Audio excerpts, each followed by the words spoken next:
Hi, Trevor. Welcome to Mission Hill Elementary. We're just outside the school. It's the playground, and so I've taught here for a number of years now, grade 5, and this is, well, one of the notable things about the school is that this was the first, Larry Kwong was inducted into his first Hall of Fame here. Back in 2009, we created a Hall of Fame for him because we thought he deserved to be recognized. And at that point, he was 85 years old, and he hadn't received, the recognition that we thought he deserved. But anyway, so you can see his picture inside. He came here back in 2009 for his induction, and Larry grew up just down the hill there in the Chinatown district. And I'll just point out one other notable thing is if you see behind me there, at the very top there's a tower, the very highest point above Vernon, and that is, there's a pond actually up there called Mud Pond, and that's where Larry and his friends would go to play hockey. That's where he pretty much learned how to play hockey. Before the Civic Arena was built in 1938. And so yeah, the first stiff frost, he and his friends would grab the gear, hike all the way up to the top, and just play to their heart's content. If there were times when the ice was reportedly a little rubbery and it was a little bit sketchy, but they loved the game, and that's where Larry's dream kind of took off at Mud Pond. Just there. So I sometimes look back there for inspiration, just thinking about what Larry overcame in his life to achieve his dreams. So yeah, it's pretty inspiring. I had reached out to Larry for the first time in the summer of 2007. It was sort of in my mind that the 60th anniversary of Larry's game in Montreal, where he suited up for the New York Rangers in 1948, broke the color barrier in hockey, first player of Asian descent. So the 60th anniversary was coming up, and the 50th had been ignored. And so I was hoping that the NHL and NHL teams would maybe, do something this time around. So I reached out to him just ahead of that to see if he was interested in, or if he would, give his blessing. Also, I just wanted to introduce myself because I'd heard about him from my grandfather when I was growing up in the 80s, and for so many years he was kind of a mystery man. He was someone that he was a hero of my grandpa, who grew up in Vancouver's Chinatown, was a big sports fan, and I thought I was a mini expert on hockey myself, but I just could not find anything about him in the Hockey News, in the Hockey Digest, or any of the books I had.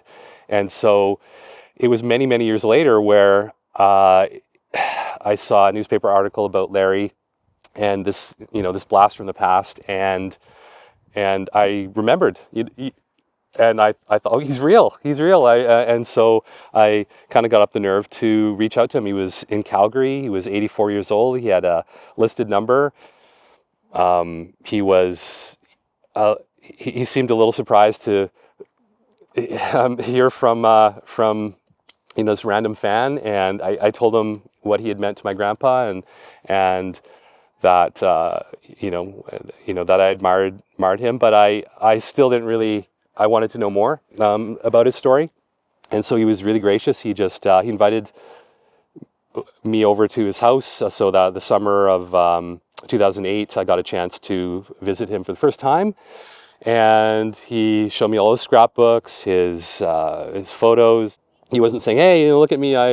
Remember me? I played hockey. I was in the NHL." He wasn't like that at all. But so I actually had to kind of, in a weird way, I had to kind of convince him that he was a big deal after all those years, and that I thought so, and I was starting to understand why my grandpa and so many others, why he was such a huge hero for them, because growing up, I didn't have that context of what Chinese Canadians and Americans had gone through the exclusion era, head tax before that, and just the limited opportunities. So that was when it all started to come together and make sense. And so through hearing Larry's story, I started to understand my own family history better, and what my grandparents and great-grandparents had been through, and So it wasn't long after that you get to Vernon, get to Larry's hometown, and I was really excited to to be coming here, moving here, and I assumed that people would know his story, given that he was not only the first player of Asian descent in the NHL, he was the first player from Vernon, the first player from the Okanagan to ever make the big league, and Vernon being a hockey town, but there, it was kind of like Larry who, and there were some old timers. I met one of his best friends, George, and he concurred. He said, you go down the street and you say his name, and they're like, Larry who, and he didn't think it was right, and he thought Larry deserved more recognition too. So very quickly, once I got a job in January of that year here, one of the first things we did was I had my students write fan letters to Larry, and they did really colored drawings, and we were ready to send those off. And then I thought,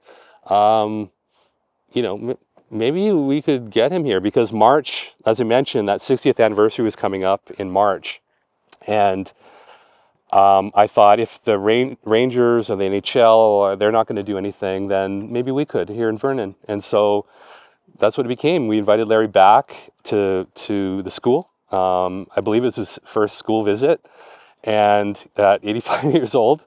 And then the Vernon Vipers, our junior team, they agreed to invite him to drop the ceremonial puck. That all came together pretty quickly, and so on March 27th, Larry came home and got a hero's welcome, and we inducted him to our hall at the school. And I mean, we had to basically create our own Hall of Fame to get it to get the ball rolling. Then the next logical one was the BC Hockey Hall of Fame in Penticton, and so that year in 2009 nominated him for that.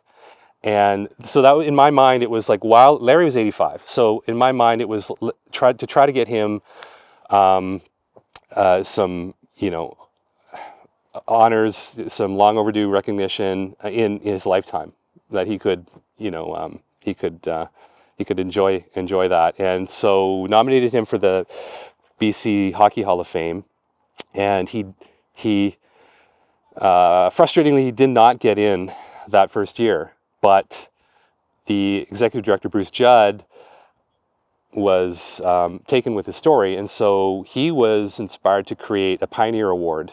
So Larry actually was invited in 2010 to the BC Hockey Hall of Fame to receive a Pioneer Award, and that was, in many ways, that was Larry's reintroduction to the hockey community, because there were, people, managers from NHL, alumni, and it was Pat Quinn and Trevor Linden and Jim Robson, and on and on and on were there, Stan Smeal, and so they were hearing Larry's story for the first time. And so just like me, thinking, yeah, I know a lot about hockey, read all about hockey. They were, as adults, learning that, learning his story for the first time, and it had some impact. And so I think Bob Nicholson was there, and he agreed to write a letter of support for Larry to get into the BC Sports Hall of Fame in Vancouver, and others also stepped up to do that. So eventually in 2013, he got into the Sports Hall at BC Place. It took until last year to get into the BC Hockey Hall of Fame, actually. So Larry didn't see that in his lifetime, but he did get into the Alberta Hockey Hall of Fame as well. And so anyway, the campaign continues, because I think he deserves to be in Canada Sports Hall of Fame and the Hockey Hall of Fame as well, as a builder. But so anyway, that campaign continues. We have we have a petition, and for that it's got over 12,000 signatures, and so, which is a record for Hockey Hall of Fame petitions. But anyway, so that was really the focus in those years, the 10 years that I got to know Larry, to try to get him those accolades. And then it wasn't until 2017 that George Chang called me just out of the blue and suggested writing a book.